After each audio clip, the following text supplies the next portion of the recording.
Artiste plasticien, il explore la couleur et le geste comme un langage.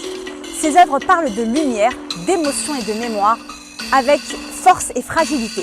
Voici Christopher Mopongo.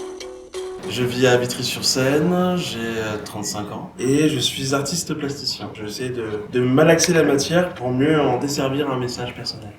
Tous les titres de toutes mes œuvres sont le titre est en lingala, donc c'est l'une des langues officielles du Congo. Kinshasa, je suis enfant d'immigrés, mais c'est très important pour moi qu'on fasse un lien le plus possible entre moi et mon pays d'origine, parce que c'est un pays qui est dans une misère d'une violence extrême, et on n'en parle pas beaucoup. Tu peux nous expliquer justement ce qu'est l'installation immersive? L'espace, c'est le papier, et ce qu'il y a à l'intérieur, c'est le dessin. De recréer un univers à l'intérieur d'un espace. Et en fait, avec le temps, je me suis rendu compte que de revenir à la peinture, c'était beaucoup plus intéressant, parce que la peinture, ça te permet dans un petit espace, d'aller au plus juste de ce que tu as à dire.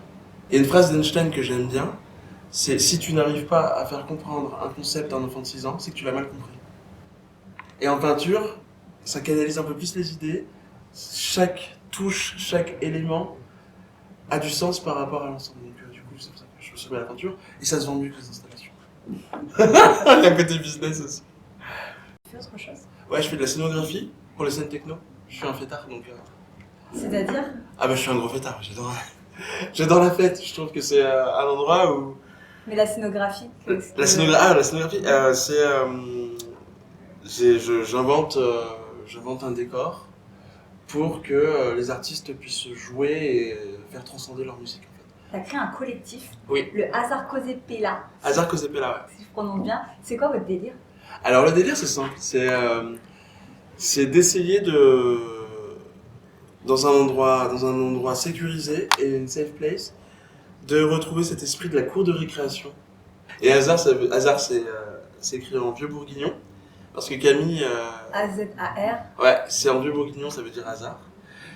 Et Kosepela, ça veut dire heureux, en lingala. D'accord. Donc c'est hasard heureux, et c'est en référence au concept de sérendipité, qui veut qu'un accident, en fait, puisse être une source de nouveaux savoirs.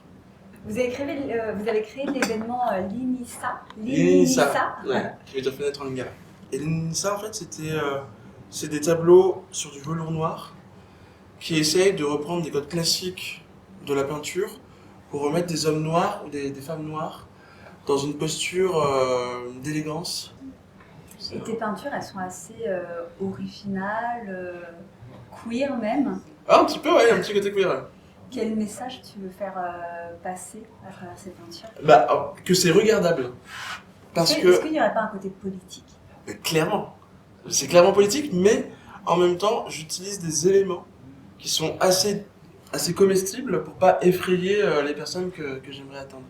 J'essaie d'avoir beaucoup d'humilité et beaucoup d'empathie pour faire en sorte que mon message passe sans écœurer ou sans faire tourner les yeux. J'ai pas du tout envie de choquer. J'ai envie de fédérer, mais de dire ce que j'ai à dire, tout en écoutant, tout en faisant attention à la personne qui peut regarder. Donc oui, il y a un côté queer parce que je suis queer, tout simplement, et que c'est pas évident d'être queer en banlieue, mais voilà quoi. D'accord. Qu'est-ce qui te plaît le plus dans tout ce que tu fais? Ce qui me plaît le plus, clairement, pour moi l'art c'est vraiment un substitut. Ce qui me plaît le plus, c'est de ramener des poteaux autour et qu'on fédère autour. Parce que moi, ce qui m'intéresse le plus en tant qu'artiste peintre, c'est pas forcément la technicité ou c'est pas forcément le fait d'avoir la découverte d'un délire. C'est l'idée que des gens vont se rassembler autour et qu'à partir de ce que moi j'ai posé, ils vont dire ce que eux ressentent. Ils s'en rendent pas compte, mais quand ils parlent de ce qu'ils voient, en fait, ils parlent de ce qu'ils sont. Ce qui est dur à porter, c'est une méconnaissance et la stigmatisation des uns et des autres.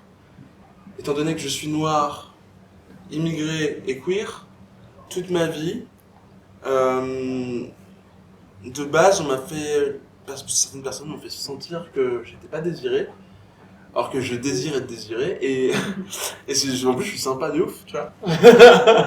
Donc toi, tu es aussi entre Vitry et Paris, c'est Ouais, là où c'est ça. tu vis et où tu travailles. Ouais. Est-ce que tu dirais que ces villes, ce territoire nourrit ton travail? Ah bah Vitry, ouais, à mort. Ah bah Vitry, Tu peux nous c'est... expliquer pourquoi? Bah Vitry, ce qui est fascinant, c'est que... On a l'impression que c'est ta ville de cœur là. Oui, non mais vraiment, c'est un joyeux bordel. Et les gens, ils Ça va ont... faire plaisir aux habitants de Vitry. Ah non mais c'est un joyeux bordel, Vitry. Les gens, ils ont qu'une envie, c'est de faire la fête. Et puis en plus, c'est une ville qui est communiste. Hein. Ça joue énormément. Avec la montée des extrêmes et tout ça, ça joue énormément. C'est des gens qui ont envie de se rencontrer. Il y a des zinzins, mais il y a quelque chose de très humaniste, quelque part, à Vitry. Et ce qui me plaît le plus, c'est dès qu'il y a le moindre rayon de soleil ou le moindre rayon festif, tout le monde pointe le bout de leur nez. Ouais.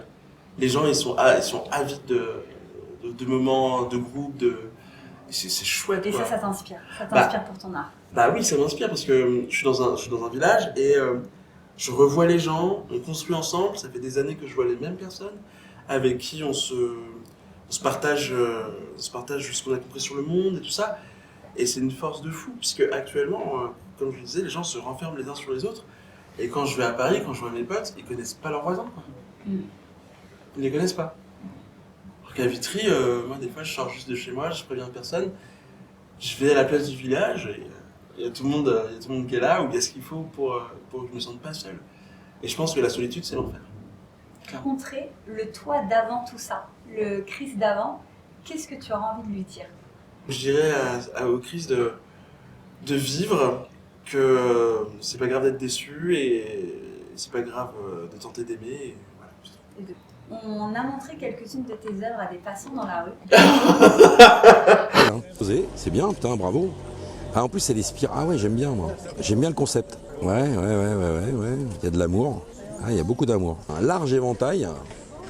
Très large même. Il y a quelques petites zones où il faut un peu retravailler. Hein. Je pense que c'est normal. Un artiste doit toujours évoluer, machin bidule, mais en tout cas, il est capable de passer de portraits, de travailler la transparence, les couleurs, sur du surréalisme même, complètement. Et je trouve que c'est un très large éventail. Moi, je dis bravo à ce peintre, à cet artiste.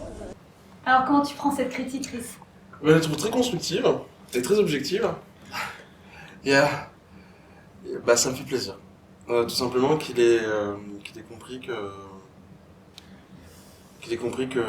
je voulais que ce soit accessible. Déjà, ça m'a l'air accessible. Il a l'air de comprendre ce que je fais. À partir de là, j'ai l'envie de gagner, puis ça me fait plaisir. Je sais pas quoi dire de plus. Je peux pas rougir, je suis... Mais... Super, cette interview était un véritable plaisir pour moi. Merci beaucoup, merci à toi. d'avoir partagé ton art et ta bonne énergie. Merci. Et on se retrouve bientôt. Bye. Bye bye.